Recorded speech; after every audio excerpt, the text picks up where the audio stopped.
Join किया फरीहा अदरी साहबा ने, बहुत शुक्रिया फरीहा आपके वक्त का। फरीहा, ये अफसोसनाक खबर सुबह ही हम पाकिस्तानियों को सुनने को मिली कि साबिक सदर पाकिस्तान परवेज़ मुशर्रफ इंतकाल कर गए हैं। आप किस तरह से देखती हैं जिस तरह से उन्होंने पाकिस्तान आर्मी को सर्व किया और इसके साथ साथ उन्होंने सदारत का ओहदा भी बड़े अच्छे अंदाज से संभाला?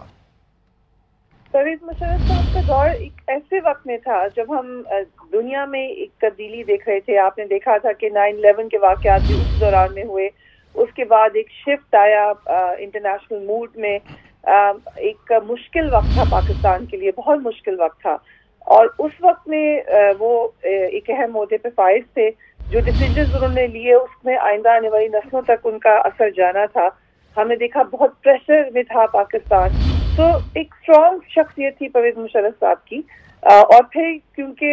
एज आर्मी चीफ वो स्ट्रेंथ रखते थे, फिर पाकिस्तान के चीफ एग्जीक्यूटिव के तहत उनके पास मजीद पावर आ गई,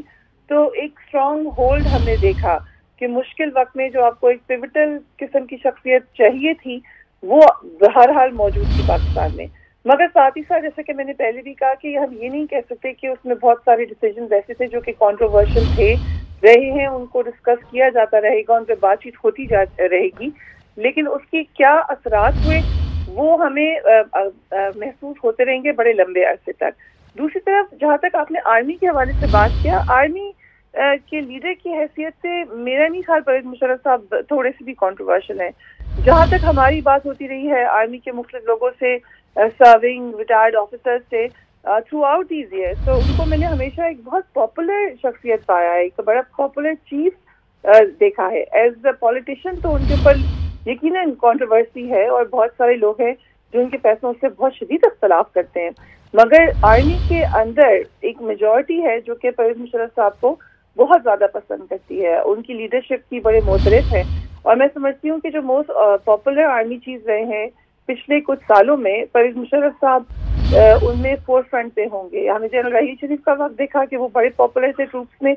और फिर उससे पहले या फिर जनरल परवेज़ मुशर्रफ एक ऐसी शख्सियत है जो कि डायरेक्ट कनेक्ट रखते थे, उनको समझा जाता था कि वो फाइटर है, क्योंकि आर्मी का एक सिस्टम ऐसा है कि जो बहादुर शख्सियत है उसको वो बहुत ज़्यादा पसंद करते हैं, और एक बहादुर चीफ, एक स्ट्रॉन्ग चीफ जो कि खुलकर बात करे वो बड़ा पॉपुलर होता है आर्मी के ट्रूप्स में भी, आर्मी की ब्रास में भी, आर्मी के ऑफिसर्स में भी। तो वो हमने देखा कि ओवरऑल उनको एक बड़ा पसंदीदा शख्सियत समझा जाता है। आज भी आप बात करें, वो लोग जो उनके साथ सर्व कर चुके हैं, जो जिन लोगों ने उनके साथ टाइम गुजारा है, सियासी तौर पर जरूर इख्तलाफ हो सकता है, लेकिन एज आर्मी चीफ उनको बहुत एक पावरफुल शख्सियत समझा गया, उनको एक बहुत ऐसी शख्सियत समझा गया जिसमें आर्मी को लगा कि वो काफी स्ट्रॉन्ग पोजीशन में है। लेकिन उसके बावजूद, जैसे मैंने पहले कहा था कि अगर हम इसको दो मुख्तलिफ हिस्सों में डिवाइड करें, जो आखिरी कुछ साल थे जनरल मुशर्रफ के, उसमें हमने फिर ये देखा कि आर्मी के अंदर भी पॉपुलैरिटी ड्विंडल होना शुरू हुई। एक मुश्किल वॉर लड़ रही थी उस वक्त आर्मी, जिसमें पता ही नहीं था कि दुश्मन है किधर। आप याद करिए गंगूर अड्डा का जो पहला हमला ड्रोन स्ट्राइक हुई थी, उस वक्त परवेज़ मुशर्रफ साहब के ज़माने में ही हुई थी, मगर उसके बाद उनका परवेज़ मुशर्रफ साहब तो इक़्तिदार से हट गए, लेकिन उसके बाद का जो दौर था वो एक बहुत मुश्किल दौर था, जिसमें हर तरफ ड्रोन अटैक्स हुए, जिसमें हर तरफ हमने मामलात खराब से खराब तर जाते हुए देखे। बहुत ही मुश्किल वक्त था वो पाकिस्तान आर्मी के लिए, जिसमें एक बड़ी लंबी जंग लड़ने के बाद हम वहाँ से निकले थे। और इस वक्त जब हम आज ये बात कर रहे हैं, जब ये अफसोसनाक खबर आई है, तो पाकिस्तान दोबारा एक वॉर ऑन टेरर के दहाने पे खड़ा हुआ नजर आ रहा है।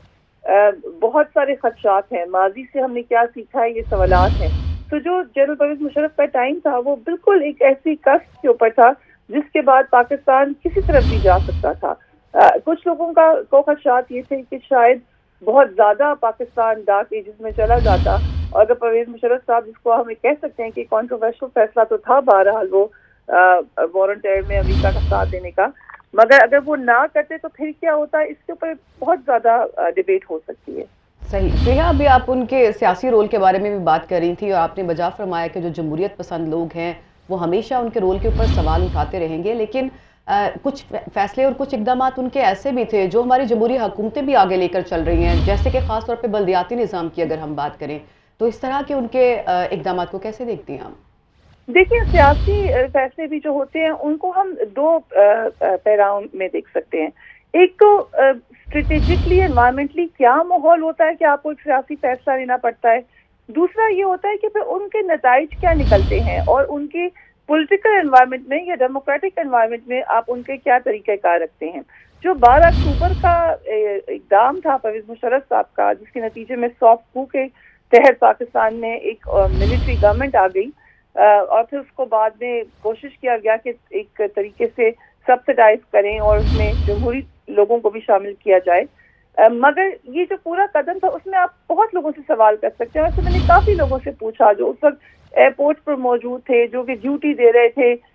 मिलिट्री से जिनका ताल्लुक हो या मिलिट्री से ताल्लुक ना हो मगर वो इन्वॉल्व थे इसके अंदर, प्राइम मिनिस्टर हाउस में थे, दीगर जगहों पे, जो उस दिन तरीक़ाकार अपनाया गया था परवेज़ मुशर्रफ साहब के तैयारी को हवा में रखने का, जिसमें बहुत सारे लेट्स नॉट फॉरगेट बहुत सारे सिविलियन पैसेंजर्स भी मौजूद थे। वो आपको किसी भी तरीके से, जैसे कि मैंने कहा, उसका स्ट्रेटेजिक पहलू तो यही है कि वो एक बिल्कुल गलत कदम था। उसके नतीजे में बड़े संगीन नताइज आ सकते थे। वो बिल्कुल पावर में अंधे होकर बगैर सोचे समझे किया गया एक इक़दाम था। मैं आपको जल्दी से ये बताती चलूँ कि जिस तक ये तमाम मामला हो रहे थे, तैयारा फजा में था, तो 6 पॉइंट ऑफ कॉन्वर्सेशन थे जिनके तहत जो बातचीत थी परवेज़ मुशर्रफ साहब की तैयारी से जाकर उस वक्त के प्राइम मिनिस्टर हाउस तक जाती थी। बीच में 6 लोग और मौजूद थे और ये पॉइंट ऑफ कांटेक्ट के थ्रू मसलन एटीसी पे आता था मैसेज, एटीसी से आगे वो बताते थे, फिर वो मिनिस्टर ऑफ डिफेंस को बताते थे, मिनिस्टर ऑफ डिफेंस आगे लेके जाते थे प्राइम मिनिस्टर हाउस में, वहां तक ये इत्तला पहुंचती थी। और जितने भी एविएशन एक्सपर्ट्स हैं वो ये कहते हैं कि ये इस कदर खतरनाक काम हो रहा था, क्योंकि सियासत में तो आप काम को लंबा खींच सकते हैं, लेकिन जब आप एक जहाज, एक तैयारा चला रहे होते हैं जिसमें पैसेंजर्स होते हैं, तो आपका माइक्रो सेकेंड भी बहुत कीमती होता है। तो मेरा ख्याल से ओवरऑल उस वक्त जो स्ट्रेटेजिक हालात बन चुके थे उसमें तो 12 अक्टूबर शायद होना ही था, लेकिन उसके बाद कितना अरसा था जब आप उसको खींच सकते थे, कितने अरसे में आपको पॉलिटिकल गवर्नमेंट लेकर आनी थी, कितने अरसे में इलेक्शन, एक प्रॉपर इलेक्शन की तरफ जाना था। ये वो तमाम सवालात हैं जिनमें आपने बिल्कुल ठीक कहा कि जमहूरी तौर पर उसमें बहुत सारे लूप होल्स हैं, बहुत सारे सवालात हैं, लेकिन जब आप उन पे इम्प्लीकेशन देखते हैं कि अगर वो खुदा न खास्ता तैयारा किसी और मुल्क में चला जाता या आप खुदा न खास्ता क्रैश कर जाता, तो बहुत खतरनाक नताइज, शायद इससे भी ज़्यादा खतरनाक नताइज निकल सकते थे। तो ये बात है, लेकिन बहरहाल ये तमाम चीज़ें हिस्ट्री का हिस्सा हैं, इनके ऊपर आप दो राय रख सकते हैं, लेकिन ओवरऑल सिविलियन मिलिट्री की बहस इतनी पुरानी है पाकिस्तान में, इसमें इतने जख्म हैं, इतनी तकलीफ दे मामलात हैं कि आप किसी भी तरीके से एक मिलिट्री रूल को एंडोर्स नहीं कर सकते हैं। वो जितना ही पॉपुलर हो, आपको तरीक़ेकार अपने मुल्क का सिस्टम ठीक करना पड़ेगा। मगर कुछ इक़दाम लिए हैं परवेज़ मुशर्रफ साहब ने। उनके पहले 3 साल में तो बहुत सारे लोग थे जो बहुत ज़्यादा सराहते थे उनको, बहुत सारे ऐसे लोग जो बहुत, आप देखिए परवेज़ मुशर्रफ साहब एक ऐसी शख्सियत थे कि जो लिबरल तबका है, और लिबरल तबका कभी भी एक मिलिट्री गवर्नमेंट को या मार्शल लॉ के तहत आने वाली शख्सियत को एंडोर्स नहीं करता, मगर परवेज़ मुशर्रफ साहब ह्यूजली पॉपुलर थे लिबरल तबके में। उनको बहुत, और जैसा कि मैंने पहले कहा कि वो वेस्टर्न मीडिया में बड़े पसंद किए जाते थे, खुल के बात करते थे, खरी खरी सुना देते थे, जो सवाल करो उसका जवाब देते थे।